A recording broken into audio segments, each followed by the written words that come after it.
Hello ಎಲ್ಲರಿಗೂ ನಮಸ್ತೆ, welcome back to my channel. Friends, very good morning. So ಇವತ್ತು Friday ವ್ಲಾಗ್ನ ನಿಮ್ಮ ಜೊತೆ ಶೇರ್ ಮಾಡ್ತಾ ಇದ್ದೀನಿ. ಸಿಂಪಲ್ ಆಗಿ ಹಾಗೆ ವ್ಲಾಗ್ನ ಶೇರ್ ಮಾಡೋಣ ಅಂತ ಹೇಳಿ ವ್ಲಾಗ್ನ ಈಗಷ್ಟೇ ಶುರು ಮಾಡಿದ್ದೆ. ಸೊ ಇವತ್ತು ಫ್ರೈಡೇ ಅಲ್ವಾ, ಜಸ್ಟ್ ಪೂಜೆ ಆಯಿತು. ಸೊ ಇವಾಗ ನಾನು ಟಿಫನ್ ಮಾಡಬೇಕು. ಸೊ ಟಿಫನ್ ಬಂದು ನಾನು ನಿಮ್ಗೆ ಹೇಳಿದ್ದಲ್ವಾ ಹಿಂದಿನ ವಿಡಿಯೋದಲ್ಲೇ ಇಡ್ಲಿ ಮಾಡಬೇಕು ಅಂತ ಹೇಳಿ. ಸೊ ಇಡ್ಲಿ ಮಾಡಿದ್ದೀನಿ, ತುಂಬ ಚೆನ್ನಾಗಿ ಬಂದಿದೆ, ಸಾಫ್ಟಾಗಿ ತೋರಿಸ್ತೀನಿ. ಈಗ ನಾನು ಟೈಮ್ ಬಂದು ಆಲ್ಮೋಸ್ಟ್ 10:30 ಆಗಿದೆ. ಈಗ ನಾನು ಟಿಫನ್ ಮಾಡಬೇಕು. ಸೊ ಟಿಫನ್ ಮಾಡಿ ಸ್ವಲ್ಪ ಮಧ್ಯಾಹ್ನ ಇವತ್ತೊಂದು ಫಂಕ್ಷನ್ ಇದೆ. ಫಂಕ್ಷನ್ನು ಅಟೆಂಡ್ ಮಾಡಬೇಕು. ಅಂದರೆ ನಮ್ಮ ಓನರ್ ಆಂಟಿ ಮನೆಯವರು ಫಂಕ್ಷನ್ಗೆ ಇನ್ವೈಟ್ ಮಾಡಿದರು. ಹಾಗಾಗಿ ಇವತ್ತು ಮಧ್ಯಾಹ್ನ 1 o'clockಗೆ ಹೋಗಬೇಕು. ಇವಾಗ ನಾನು ಟಿಫನ್ ಮಾಡ್ಕೊಳ್ತೀನಿ. ಸೊ ಟಿಫನ್ ಬಂದು ಇಡ್ಲಿ ಮಾಡಿದ್ದೆ. ಸೊ ತುಂಬಾ ಚೆನ್ನಾಗಿದೆ, ಸಾಫ್ಟಾಗಿ. ನಾನು ನಿಮ್ಗೆ ಹೇಳಿದೆ ಹಿಂದಿನ ವಿಡಿಯೋದಲ್ಲಿ ನಾನು ಯಾವ ರೀತಿ ಇಡ್ಲಿಗೆ ರುಬ್ಕೊಳ್ತೀನಿ, ಯಾವ ರೀತಿ ಮಾಡ್ತೀನಿ ಅಂತೇಳಿ. ನೀವು ಖಂಡಿತವಾಗ್ಲೂ ಟ್ರೈ ಮಾಡಿ, ಸಖತ್ತಾಗಿರುತ್ತೆ. ತೋರಿಸ್ತೀನಿ ಯಾವ ಥರ ಇದೆ ಅಂತ ಹೇಳಿ ನೋಡಿ. ಸೊ ಅದಕ್ಕೆ ಬಂದುಬಿಟ್ಟು ಅಲಸಂದೆ ಕಾಳು ಹಾಕಿ ಗ್ರೇವಿ ಥರ ಮಾಡಿದೆ. ತುಂಬಾ ಚೆನ್ನಾಗಿತ್ತು ಕಾಂಬಿನೇಷನು, ತುಂಬ ಸಾಫ್ಟಾಗಿದೆ. ನಾನು ಬ್ಯಾಕ್ ಕ್ಯಾಮ್ರಾದಲ್ಲಿ ತೋರಿಸ್ತೀನಿ ಹೇಗಿದೆ ಅಂತ ಹೇಳಿಬಿಟ್ಟು. ತುಂಬಾ ಚೆನ್ನಾಗಾಗಿದೆ. ಮಕ್ಕಳಿಗೆ ಈ ರೀತಿ ಇಡ್ಲಿ ಮಾಡಿಕೊಟ್ರೆ ತುಂಬ ಇಷ್ಟಪಟ್ಟು ತಿಂತಾರೆ. ಒಂದಲ್ಲ ಎರಡಲ್ಲ 3 ಇಡ್ಲಿನಾದರೂ ತಿಂತಾರೆ ಖಂಡಿತವಾಗ್ಲೂ. ಸೊ ಬನ್ನಿ ವಿಡಿಯೋನ ಕಂಟಿನ್ಯೂ ಮಾಡೋಣ.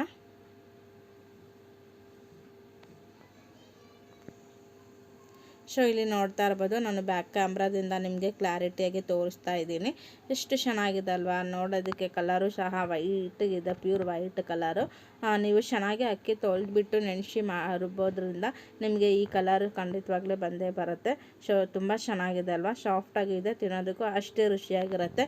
ಇದಕ್ಕೆ ಬಂದು ನಾನು ಅಲಸಂದೆ ಕಾಳು ಹಾಕಿ ಗ್ರೇವಿ ಮಾಡಿದ್ದೆ, ಆಲೂಗಡ್ಡೆ ಎಲ್ಲ ಹಾಕಿಬಿಟ್ಟು. ತುಂಬ ಯಮ್ಮಿಯಾಗಿತ್ತು. Okay, welcome back. ಸೊ ಇವಾಗಷ್ಟೇ ನಂದು ಟಿಫನ್ ಆಯಿತು. ಸೊ ಟಿಫನ್ ಎಲ್ಲ ಮುಗಿಸ್ಕೊಂಡು ಬಂದೆ. ಸ್ವಲ್ಪ ಕೂದಲೆಲ್ಲ ಡ್ರೈ ಮಾಡ್ಕೊಳ್ಳೋಣ ಅಂತೇಳಿ ಫ್ಯಾನ್ ಹಾಕಿದ್ದೀನಿ. ಸೊ ಫ್ಯಾನಲ್ಲೇ ಡ್ರೈ ಮಾಡ್ಕೊಳ್ತೀನಿ.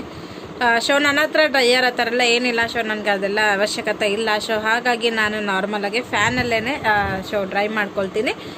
ಸೊ ಫಂಕ್ಷನ್ ಇರೋದು 1 o'clock ಅಲ್ವಾ, ಹಾಗಾಗಿ ನಾನು ಸೊ ಹಾಗೆ ಮನೇಲೆ ಸ್ವಲ್ಪ ಫ್ಯಾನ್ ಗಾಳಿಗೆ ನಿಂತ್ಕೊಳ್ತೀನಿ. ಇಲ್ಲ ಹೊರಗಡೆ ಸ್ವಲ್ಪ ಬಿಸಿಲಲ್ಲಿ ನಿಂತ್ಕೊಂಡು ಸೊ ಹೇರ್ನ ಡ್ರೈ ಮಾಡ್ಕೊಳ್ತೀನಿ. ಸೊ ನಮ್ಮ ಲಾವಿ ಬಾಸ್ ಅವರು ಸ್ಲೀಪ್ ಮಾಡ್ತಾ ಇದ್ದಾರೆ. ಅವ್ರನ್ನ ಮಲಗಿಸ್ಕೊಂಡು ನಾನು ಹಾಗೆ ಕೂತ್ಕೊಂಡಿದ್ದೀನಿ. ಸೊ ಹಾಗೇ ಸಿಸ್ಟಮ್ ಹತ್ರ ಸ್ವಲ್ಪ ಕೆಲಸ ಇದೆ, ಅದನ್ನು ಮಾಡ್ಕೊಳ್ತಾ ನನ್ನ ಮಗನ ಹಾಗೆ ರಾಕರ್ಗೆ ಹಾಕ್ಬಿಟ್ಟು ಮಲಗಿಸ್ತಾ ಇದ್ದೀನಿ. ಸೊ ಮಲ್ಕೊತಾ ಇದ್ದಾನೆ ನನ್ನ ಮಗ. ಸೊ ಲಿಕ್ಕಿ ಇನ್ನೇನು ಬೇರೆ ಟೈಮ್ ಆಯಿತು. ಸೊ ಟೈಮ್ ಆಗ್ತಾಯಿದೆ 11:45 ಆಗ್ತಾಯಿದೆ. ಎಕ್ಸಾಕ್ಟ್ 12 o'clock ಬಿಡ್ತಾರೆ. ಸೊ ಈಗ ನಾನು ನನ್ನ ಮಗನ ಮಲಗಿಸ್ಬಿಟ್ಟು ಸೊ ಫಂಕ್ಷನ್ಗೆ ಯಾವ ಬಟ್ಟೆ ಹಾಕ್ಕೊಳ್ಳೋದು ಅಂತ ಅದೊಂದು ದೊಡ್ಡ ತಲೆನೋವು ನನಗೆ. ದಿನಕ್ಕೆ ಯಾಕೆ ಜಾಸ್ತಿ ದಪ್ಪ ಆಗ್ತಾಯಿದ್ದೀನಿ, ಯಾವುದೂ ಬಟ್ಟೆ ಆಗ್ತಾಯಿಲ್ಲ. ನನಗೆ ಇದೊಂದು ಟೆನ್ಷನ್. ಯಾವ್ದಾದ್ರು ಫಂಕ್ಷನ್ ಬಂತು ಅಂದರೆ ಅಪ್ಪ ನಂದು ಬಟ್ಟೆದೇ ದೊಡ್ಡ ತಲೆನೋವು ಆಗೋಗ್ಬಿಟ್ಟಿದೆ. ಇವತ್ತು ನಾಳೆ ಅಂತ ಹೇಳಿ ಡಯಟ್ ಮಾಡಬೇಕು ಅಂತ ಹೇಳಿ ನನ್ನ ಹಸ್ಬೆಂಡ್ಗೆ ಹೇಳಿ ಸೊ ನನ್ನ ಹಸ್ಬೆಂಡ್ ಅಂತೂ ಕೇಳಿ ಸಾಕಾಗೋಗ್ಬಿಟ್ಟಿದ್ದೆ. 1 ವರ್ಷದಿಂದ ನೀನು ಹೇಳ್ಕೊಂಬರ್ತಾ ಇದೆಯಾ, ಇನ್ನೂ ಯಾವ ಡಯಟ್ ಇಲ್ಲ ಏನಿಲ್ಲ ಅಂತ ಹೇಳಿ ರೇಗಿಸ್ತಾರೆ. ಏನು ಮಾಡೋದು ಅಂದ್ಕೊಳ್ತೀನಿ, ಬಟ್ ಆಗೋದೇ ಇಲ್ಲ.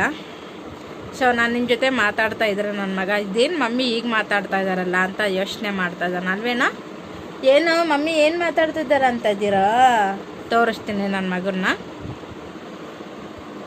ಲವಿ, ನಿದ್ದೆ ಬರ್ತಿದ್ಯಾ? ಹಾಂ ನೋಡಿ, ನಿಮಗೆ ಇದೊಂಥರ ರಾಕರ್ ಈ ಥರ ಟೈಪಲ್ಲಿ ತೊಗೊಂಡ್ರೆ ನಿಮಗೆ ಮಕ್ಕಳಿಗೆ ತುಂಬಾ ಹೆಲ್ಪ್ ಆಗುತ್ತೆ. ಸೊ ಯಾವಾಗಲೂ ಈ ರಾಕರ್ ಬಂದು ನಿಮಗೆ 5 ಇಯರ್ಸ್ ಎಬೋ ನಿಮಗೆ ವರ್ಕ್ ಆಗುತ್ತೆ. ಸೊ ಮಕ್ಕಳು ಪಾಪು ಮಲಗಿಸ್ಬಿಟ್ಟು ನಾವು ಈ ಥರ ಹಿಂಗೆ ಸೊ ನಮ್ಗೆ ಏನಾಗುತ್ತೆ ಅಂದರೆ ಜಾಸ್ತಿ ನಾರ್ಮಲ್ ಆಗಿರಲಿ ಸಿಜರಿನ್ ಆಗಿರಲಿ ಮಗುನ ಯಾವಾಗಲೂ ಜಾಸ್ತಿ ತೊಡೆ ಮೇಲೆ ನಾವು ಮಗುನ ಮಲಗಿಸ್ಕೊಳಕ್ಕಾಗೋದಿಲ್ಲ ಅಲ್ವಾ.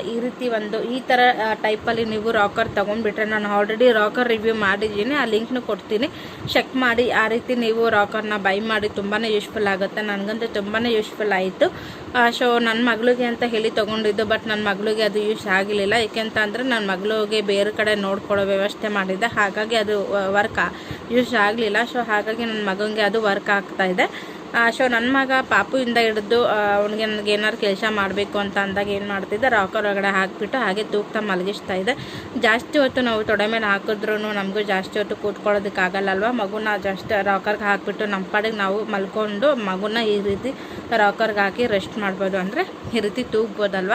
ಹಾಗಾಗಿ ಇದೊಂಥರ ಬೆಸ್ಟ್ ರಾಕರ್ ಅಂತಲೇ ಹೇಳ್ಬೋದು. ತುಂಬ ಚೆನ್ನಾಗಿದೆ. ಸೊ ಯಾರೆಲ್ಲ ಮಗು ಇದೆ, ಯಾರಿಗೆಲ್ಲ ಮಗು ಇದೆ, ಸೊ ಆದಷ್ಟು ಈ ರೀತಿ ರಾಕರ್ನ ಬೈ ಮಾಡೋದಕ್ಕೆ ಹೇಳೋದಕ್ಕೆ ನಾನು ಸಜೆಸ್ಟ್ ಮಾಡ್ತೀನಿ ನಿಮ್ಮೆಲ್ಲರಿಗೂ. ತುಂಬಾ ಚೆನ್ನಾಗಿದೆ. ಇದು ಬೆಲ್ಟ್ ಎಲ್ಲ ಪ್ರತಿಯೊಂದೂ ಆಪ್ಷನ್ ಇದೆ. ಬಟ್ ಇದರ ಪ್ರೈಸ್ ಬಂದುಬಿಟ್ಟು ನಾವು ತೊಗೊಂಡಾಗ 2.5 ಇತ್ತು. ಸೊ ಇವಾಗ ಎಷ್ಟಾಗಿದೆ ಗೊತ್ತಿಲ್ಲ. ಇದರಲ್ಲೇ ನಿಮಗೆ ಕಲರ್ಸ್ ಎಲ್ಲ ಸಿಗುತ್ತೆ. ತುಂಬಾ ಚೆನ್ನಾಗಿದೆ. ಇದು ನಾನು ತೋರಿಸ್ತೀನಿ ಇವಾಗ. ಮತ್ತೆ ಇದಕ್ಕೆ ಬಟ್ಟೆ ಎಲ್ಲ ಕೊಟ್ಟಿದ್ದಾರೆ. ಅದನ್ನು ಬಟ್ಟೆ ನಾವು ರಿಮೂವ್ ಮಾಡಿಬಿಟ್ಟು ವಾಶ್ ಮಾಡ್ಬೋದು. ಸೊ ತುಂಬಾ ವರ್ಕ್ ಆಗುತ್ತೆ. ಬ್ಯಾಕ್ ಮಗುನೂ ಅಷ್ಟೇ ನಾವು ಬೆಂಡ್ ಮಾಡಿ ಹಿಂಗೆ ಮಗುಗೆ ನೀಟಾಗಿ ಬ್ಯಾಕ್ ಹಿಂಗೆ ಈ ರೀತಿ ಕರೆಕ್ಟಾಗಿ ಸ್ಲೀಪಿಂಗ್ ಟೈಪಲ್ಲೇ ಇದೆ. ತುಂಬ ಚೆನ್ನಾಗಿದೆ. ತುಂಬ ಚೆನ್ನಾಗಿ ಮಕ್ಕಳು ನಿದ್ದೆ ಮಾಡ್ತಾರೆ. ನೋಡಿ, ನಾನು ನಿಮ್ಮ ಜೊತೆ ಮಾತಾಡ್ತಾನೆ ನನ್ನ ಮಗ ಮಲ್ಕೊಂಡೇ ಬಿಟ್ಟ. ಸೊ ಹಾಗೆ ತೂಗ್ತಾ ಮಲ್ಕೊಂಡೇ ಬಿಟ್ಟ. ಸೊ ಇವಾಗ ನಾನೇನು ಮಾಡ್ತೀನಿ, ನಾನು ಆಫೀಸ್ ವರ್ಕ್ ಮಾಡಿಕೊಂಡು ನನ್ನ ಮಗನ ಈ ರೀತಿ ನಾನು ಕೇರ್ ಮಾಡ್ಕೊಳ್ತೀನಿ. ಹಾಗಾಗಿ ನನಗೆ ತುಂಬಾ ವರ್ಕ್ ಆಗುತ್ತೆ. ಸೊ ತುಂಬ ದಿನದಿಂದ ಹೇಳಬೇಕು ಅಂತ ಅಂದ್ಕೊಳ್ತಾನೆ ಇದೆ. ಬಟ್ ಇವತ್ತು ಅದು ಹೇಳೋದಕ್ಕೆ ಟೈಮ್ ಬಂತು. ಸೊ ನನ್ನ ಮಗ ಮಲಿಕೊಂಡ. ಇವಾಗ ಅವನಿಗೆ ಬೆಡ್ ಕೆಳಗಡೆ ಸ್ವಲ್ಪ ಬೆಡ್ಶೀಟ್ ಸಾಫ್ಟಾಗಿರುವ ಬೆಡ್ಶೀಟನ್ನು ಹಾಕಿಬಿಟ್ಟು ಅವನ್ನ ಮಲಗಿಸ್ಬಿಡ್ತೀನಿ. ಸೊ ಅವನು ಆರಾಮಾಗಿ ನಿದ್ದೆ ಮಾಡ್ತಾನೆ. ನಾನು ಬಾಕಿದೇನೆಲ್ಲ ಪೆಂಡಿಂಗ್ ಕೆಲಸ ಇದೆ ಅದನ್ನೆಲ್ಲ ಮುಗಿಸ್ಕೊಳ್ತೀನಿ.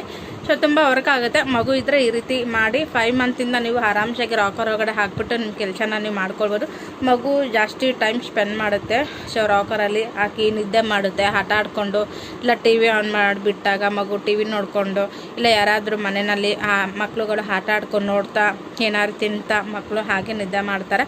ಸೊ ಆವಾಗ ನಿಮಗೂ ಸಹ ಟೈಮ್ ಸೇವ್ ಆಗುತ್ತೆ. ಮಗು ಯಾವಾಗಲೂ ನಿಮ್ಮ ಜೊತೆನೇ ಇರಬೇಕು ಅನ್ನೋ ಅವಶ್ಯಕತೆ ಇರಲ್ಲ. ಯಾವಾಗಲೂ ನಿಮ್ಮ ಮಗು ಮುಂದೆನೇ ಕೂತ್ಕೋಬೇಕು ಅನ್ನೋದು ನಿಮಗೂ ಚಿಂತೆನೂ ಇರಲ್ಲ.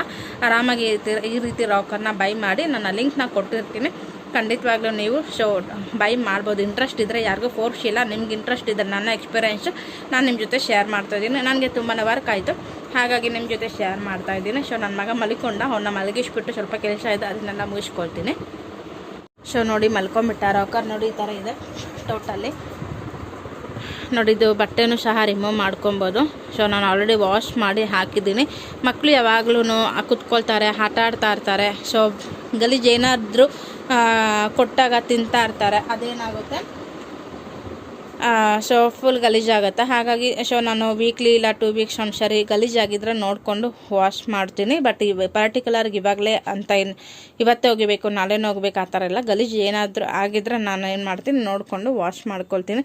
ತುಂಬಾ ಚೆನ್ನಾಗಿದೆ ನೋಡಿ. ಈ ರೀತಿ ಮಕ್ಕಳು ಬೆಂಡ್ ಆಗುತ್ತೆ, ಚೆನ್ನಾಗಿ ಸ್ಲೀಪ್ ಮಾಡಿಕೊಂಡು ಆರಾಮಾಗಿ ನಿದ್ದೆ ಮಾಡ್ಬೋದು. ಬಟ್ ನಾನು ಹೀಗೆ ಬಿಡೋಲ್ಲ. ಸೊ ಕೆಳಗಡೆ ಎತ್ತಿ ಮಲಗಿಸ್ತೀನಿ. ಮಕ್ಕಳು ಮಲಗಿದ್ದಾರೆ ಅಂತ ಹೇಳ್ಬಿಟ್ಟು ರಾಕರಲ್ಲೇ ಬಿಡೋಕ್ಕೆ ಹೋಗಬೇಡಿ. ಮಕ್ಕಳನ್ನ ಆದಷ್ಟು ನಿದ್ದೆ ಮಾಡ್ತಾ ಇದ್ದಾರೆ ಅನ್ನೋ ಟೈಮ್ ಕೆಳಗಡೆ ಎತ್ತು ಮಲಗಿಸ್ಬೇಕಾಗತ್ತೆ. ಓಕೆ, ನನ್ನ ಮಗನ ಕೆಳಗಡೆ ಮಲಗಿಸ್ಬಿಡ್ತೀನಿ. ಓಕೆ, ಫೈನಲ್ ಇವಾಗ ಫಂಕ್ಷನ್ಗೆ ಹೋಗ್ತಾ ಇದ್ದೀನಿ.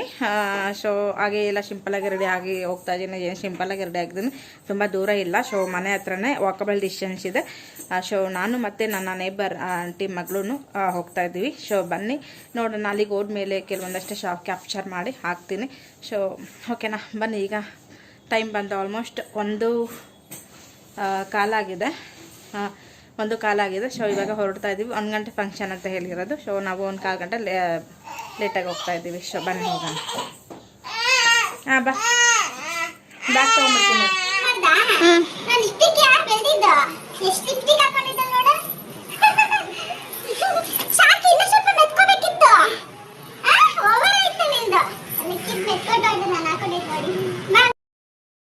ಸೊ ನನ್ನ ಮಗಳಿಗಂತೂ ರೆಡಿ ಆಗೋದು ಅಂದರೆ ತುಂಬಾ ಇಷ್ಟ. ಆ ಬಟ್ಟೆ ಬೇಡ, ಈ ಬಟ್ಟೆ ಬೇಡ ಅಂತ ಹೇಳಿ ಹಠ ಮಾಡ್ತಾ ಇದ್ಲು. ಸೊ ಯಾವಾಗಲೂ ಅಷ್ಟೇ.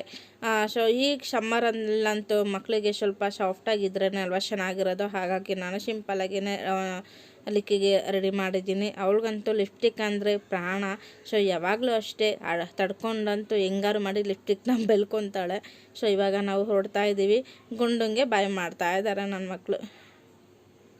ಸೊ ಫೈನಲಿ ಫಂಕ್ಷನ್ ಹತ್ರ ಬಂದ್ವಿ. ಬಟ್ ಇವ್ರ ಕಡೆ ಏನೋ ಅದು ನನಗೆ ಕರೆಕ್ಟಾಗಿ ಗೊತ್ತಿಲ್ಲ ಏನು ಫಂಕ್ಷನ್ ಅಂತ. ನಾನು ಕೇಳಲೇ ಇಲ್ಲ ಆಂಟಿನ ಏನು ಫಂಕ್ಷನ್ ಅಂತ. ಸೊ ಮತ್ತೆ ನಾನು ಆಂಟಿ ಬಂದಮೇಲೆ ಕೇಳಬೇಕು. ಬಟ್ ಇವ್ರ ಕಡೆ ಒಂಥರ ಫಂಕ್ಷನ್ನು ಮಾಡ್ತಾಯಿದ್ದಾರೆ. ಓಕೆ, ಅದೇನು ಅಂತ ನಂಗೆ ಕರೆಕ್ಟಾಗಿ ಗೊತ್ತಿಲ್ಲ. ಸೊ ಬಂದ್ವಿ, ಫಂಕ್ಷನ್ಗೆ ಅಟೆಂಡ್ ಮಾಡಿದ್ವಿ. ತುಂಬಾ ಚೆನ್ನಾಗಾಯಿತು. ಸೊ ಫಂಕ್ಷನೆಲ್ಲ ಮುಗಿಸ್ಕೊಂಡು ನಾವು ಊಟ ಎಲ್ಲ ಮಾಡಿಕೊಂಡು ಮತ್ತೆ ಹೊರಟ್ವಿ.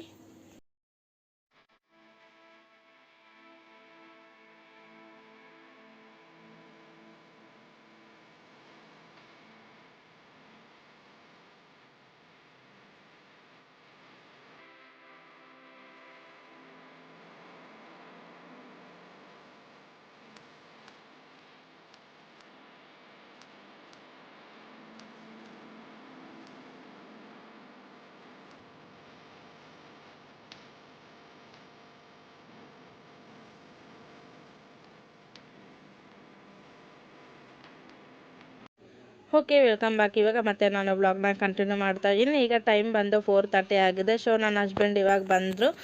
ಸೊ ಊರಿಗೆ ಹೋಗೋದಕ್ಕೆಲ್ಲ ರೆಡಿ ಆಗ್ತಾ ಇದ್ದಾರೆ. ಸೊ ನನ್ನ ಮಗಳಿಗೆ ಮೆಡಿಷನ್ ಪ್ಯಾಕ್ ಮಾಡ್ಕೊಳ್ತಾ ಇದ್ದಾರೆ. ಸೊ ನನ್ನ ಮನೆಯವರು ಎಲ್ಲೇ ಊರಿಗೆ ಹೋದ್ರು ಟ್ರಾವೆಲ್ ಮಾಡಿದ್ರು ನನ್ನ ಮಗಳೂ ಸಹ ಕರ್ಕೊಂಡು ಹೋಗಲೇಬೇಕಾಗತ್ತೆ. ಸೊ ಅವಳಿಗೆ ಇಂಜೆಕ್ಷನ್ ಕೊಡಬೇಕಲ್ವ, ನಾವು ಟ್ರೀಟ್ಮೆಂಟ್ ಕೊಡಿಸ್ತಾ ಇರೋದ್ರಿಂದ ಅವಳಿಗೆ ಎವ್ರಿಡೇ ಇಂಜೆಕ್ಷನ್ ಕೊಡಬೇಕಾಗತ್ತೆ. ಹಾಗಾಗಿ ಅದನ್ನು ಸಹ ಮೆಡಿಷನ್ನು ಐಸ್ ಕ್ಯೂಬ್ನಲ್ಲೇ ಇರಬೇಕು. ಸೊ ಅದನ್ನು ಸಹ ಪ್ಯಾಕ್ ಮಾಡ್ಕೊಳ್ತಾ ಇದ್ದಾರೆ. ಸೊ ಅಪ್ಪ ಮಗಳು ಇಬ್ಬರು ಊರಿಗೆ ಹೋಗ್ತಾ ಇದ್ದಾರೆ. ಓಕೆ, ನಾನು ಈ ವ್ಲಾಗ್ನ ಇಲ್ಲಿಗೆ ಎಂಡ್ ಮಾಡ್ತಾ ಇದ್ದೀನಿ ಸ್ನೇಹಿತರೆ. ಈ ವಿಡಿಯೋ ನಿಮಗೆ ಸ್ವಲ್ಪನಾದರೂ ಇಷ್ಟ ಆಗಿದ್ದರೆ ಲೈಕ್ ಮಾಡಿ, ಹಾಗೆ ನಿಮ್ಮ ಅನಿಸಿಕೆ ಅಭಿಪ್ರಾಯನ ಕಾಮೆಂಟ್ ಮೂಲಕ ತಿಳಿಸ್ಬೋದು. ಇನ್ನೂ ಯಾರು ನನ್ನ ಚಾನಲ್ನ ಹೊಸದಾಗಿ ನೋಡ್ತಾ ಇದ್ದೀರಾ ಪ್ಲೀಸ್ ಈ ಕೂಡಲೇ ಹೋಗಿ ಸಬ್ಸ್ಕ್ರೈಬ್ ಮಾಡ್ಕೊಳ್ಳಿ. ನೆಕ್ಸ್ಟ್ ವಿಡಿಯೋದಲ್ಲಿ ಸಿಗ್ತೀನಿ. ಎಲ್ಲರಿಗೂ ಬಾಯ್ ಬಾಯ್. Thank you. ನಮಸ್ತೆ.